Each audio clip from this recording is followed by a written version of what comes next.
இந்த டிசைன் எப்படி பண்றதுதான் நம்ம பார்க்க போறோம். ஃபர்ஸ்ட் ஒரு லைன் போட்டுக்கலாம். போட்டுட்டு 3 செயின் நான் ஜரி கொடுக்க போறேன். நீங்க ஒரு ஸ்லீவா இருக்கட்டும் நெக்கா இருக்கட்டும் ஸ்டார்ட் பண்றீங்க அப்படின்னா 3 செயின் ஜரி கொடுக்கணும்.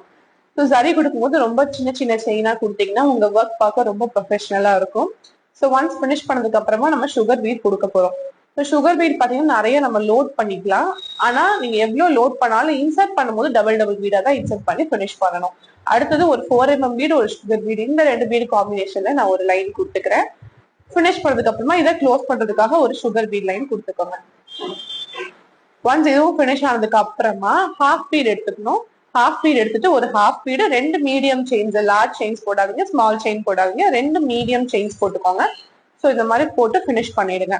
பண்ணதுக்கு அப்புறமா சுகர் பீட் எடுத்து இதை நம்ம ரொட்டேட் பண்ண போறோம். ஸோ இந்த மாதிரி ஏன் 2 செயின்னா ஒரு பீடோட ஸ்டார்டிங்கும் சரி எண்டிங்கும் சரி கரெக்டா போய் ஃபினிஷ் ஆகணும். அதனால நம்ம பாத்தீங்கன்னா ஆன்லைன் ஆஃப்லைன் ஆடி கிளாஸஸ் கண்டக்ட் பண்றோம். உங்களுக்கும் அது டீடைல்ஸ் தெரிஞ்சுக்கணும் அப்படின்னா 9176 8208 நம்பருக்கு வாட்ஸ்அப் பண்ணுங்க. ஸோ இந்த மாதிரி ஃபுல்லா ஃபினிஷ் பண்ணதுக்கு அப்புறமா 2 சுகர் பீடு 3mm பீடு ஒரு சுகர் பீடு போட்டு இந்த கர்வ் போட்டிருக்கோம் இல்லையா அதோட ஸ்ட்ரெயிட்ல வந்து அதாவது சென்டர்ல வந்துட்டு இந்த மாதிரி ஸ்ட்ரெயிட் லைன்ஸ் மாதிரி கொடுக்கணும். ஸோ எல்லாத்துலயுமே நம்ம அதே மாதிரி கொடுத்துக்கிறோம்.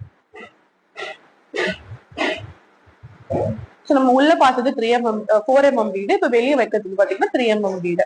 ஸோ ஒன்ஸ் ஃபினிஷ் பண்ணதுக்கு அப்புறமா நடுவுல வந்து கம் ஃபிக்ஸ் பண்ணிட்டு கம் கொடுத்துட்டு அந்த ஐ ஷேப் ஸ்டோன் ஃபிக்ஸ் பண்ணோம்னா இந்த டிசைன் நமக்கு ரெடி ஆயிடும்.